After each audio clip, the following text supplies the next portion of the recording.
दरम्यान महाराष्ट्र हे सगळ्यांना सोबत घेऊन जाणारं राज्य आहे, अशी प्रतिक्रिया मुख्यमंत्री एकनाथ शिंदे यांनी मनोज जरांगे यांच्या आंदोलनावर दिली। तर मुख्यमंत्र्यांच्या नेतृत्वाखाली शांततेच्या मार्गाने प्रश्न सोडवण्याचा प्रयत्न सुरू असल्याचं उपमुख्यमंत्री देवेंद्र फडणवीस म्हणाले।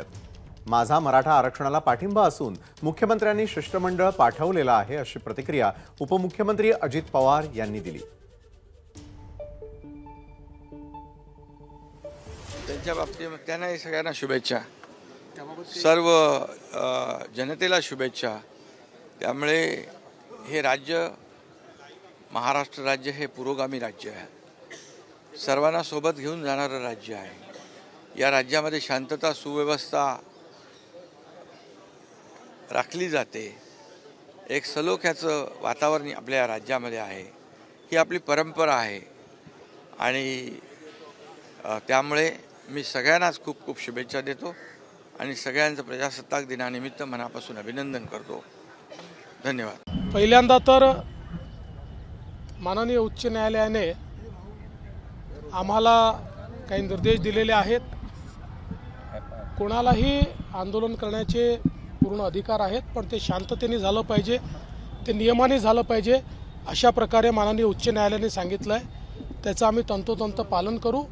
त्याचसोबत जे प्रश्न आहेत ते प्रश्न कसे सोडवता येतील याकरता माननीय मुख्यमंत्र्यांच्या नेतृत्वात आमचे प्रयत्न चालू आहेत। कालच जनरला सांगितलं माझा मराठा आरक्षणाला पाठिंबा आहे।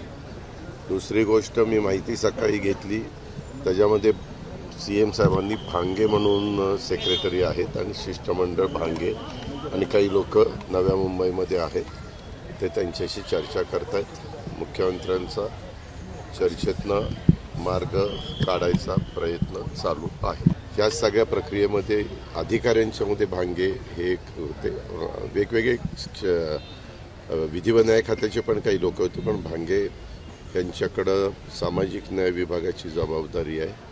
अजून एक दोन डिपार्टमेंट त्यांच्याकडे आहेत, त्याच्यामुळे ते चर्चेला गेलेले आहेत। GR वेगवेगळे काढले, त्याचे सगळे माहिती भांग्यांना माहिती असल्यामुळे तेच तिथं बोलायला गेले। ABP माझा, उघडा डोळे बघा नीट।